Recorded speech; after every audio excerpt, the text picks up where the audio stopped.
Marine Le Pen, le gouvernement a présenté hier des mesures pour tenter d'empêcher les candidats français au djihad de partir pour la Syrie. Tout ça arrive sur fond de libération de 4 otages, 4 journalistes otages qui étaient en Syrie depuis plus de 10 mois.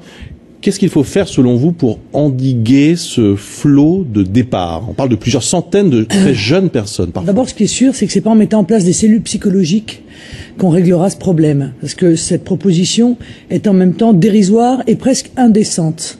Il faut d'abord surveiller les mosquées dans lesquelles les djihadistes recrutent. Or, il me semblerait que ça ne soit pas le cas. Il faut arrêter le financement de pays qui sont connus comme étant des soutiens au fondamentalisme islamique et au terrorisme. C'est le cas du Qatar. Le financement de quoi? Des clubs des mosquées. Uniquement des mosquées. Non mais, je veux dire, déjà, des mosquées. Pour répondre à ce problème-là, il faut peut-être faire voter une loi sur l'interdiction et la condamnation pénale du mercenariat. Il y a un certain nombre de pays où vous n'avez pas le droit d'aller combattre dans un autre pays, que ce soit d'ailleurs pour de l'argent ou que ce soit par idéologie. C'est un peu le cas. Depuis l'affaire Mera, il y a une loi qui vous êtes condamné. Et il faut, à mon avis, aggraver le code pénal en insérant le retrait de la nationalité pour ceux qui seraient convaincus d'avoir effectué ce genre de démarche. Or, par ailleurs, moi, je suis tout à fait d'accord pour réintroduire l'autorisation pour les mineurs de sortie du territoire. Il n'y a qu'un malheur, c'est que la disparition de cette autorisation est la conséquence de l'ouverture totale des frontières. Merci Schengen. On passe les frontières comme ça, puisque nous sommes dans une véritable passoire.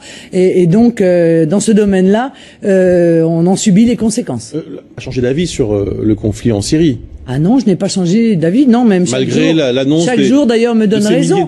Et d'ailleurs tous ces otages, il faut quand même se souvenir et le dire parce que on l'entend pas assez. Je trouve que tous les journalistes qui ont été pris en otage l'ont été par des fondamentalistes islamistes. Oui, voilà. Ça a été dit quand même. Disons-le et redisons-le parce que parfois c'est assez discret et notamment évidemment ceux qui ont été pris en otage en Syrie et qui ont révélé qu'un certain nombre de djihadistes parlent français. Ils ne nous ont rien appris, nous le savions, mais ça fait des mois que ça dure sans que le gouvernement de M. Valls ne réagisse, puisqu'à l'époque, ça fait 2 ans quand même qu'il était ministre de l'Intérieur. Il n'a jamais manifestement pris cette menace au sérieux. Didier François, qui était journaliste d'Europe 1, qui était à votre place hier matin, justement sur cette question de la religion, a été extrêmement clair. Il a dit, attention, il s'agissait d'organisations criminelles et pas d'organisations religieuses. Oui, j'ai bien compris.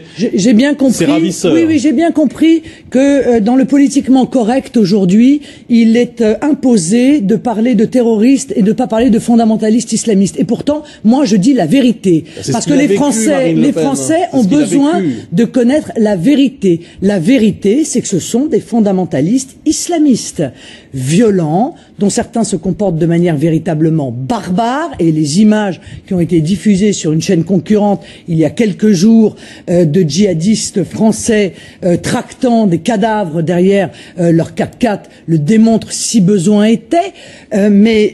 Pourquoi ne pas appeler les choses par leur nom? De quoi a-t-on peur?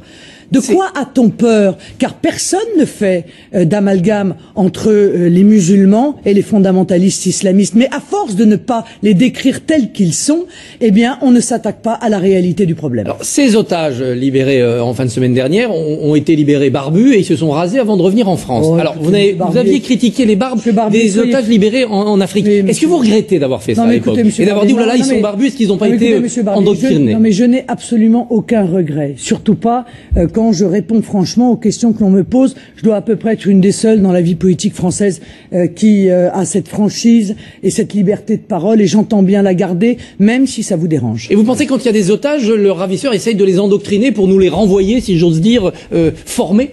Non mais, monsieur, excusez-moi, vous découvrez l'eau tiède ou... Vous ne connaissez pas... Ils veulent de l'argent, ils veulent des rançons, vous ne connaissez pas ce risque. Bien sûr que ce risque existe, mais ce n'est pas du tout à celui-là que je faisais référence. En l'occurrence, c'était une critique à l'égard du gouvernement français. Voilà, dont je considère que la manière dont il se précipite pour se servir politiquement, médiatiquement de toute libération d'otages est là encore un comportement indécent et dangereux, monsieur Barbier. Car c'est exactement ce que veulent les ravisseurs. Les ravisseurs veulent que leur prise d'otage otages fassent l'objet du maximum de publicité, parce que tout ça, ça fait augmenter le prix des rançons dont vous savez pertinemment qu'elles sont à chaque fois versées.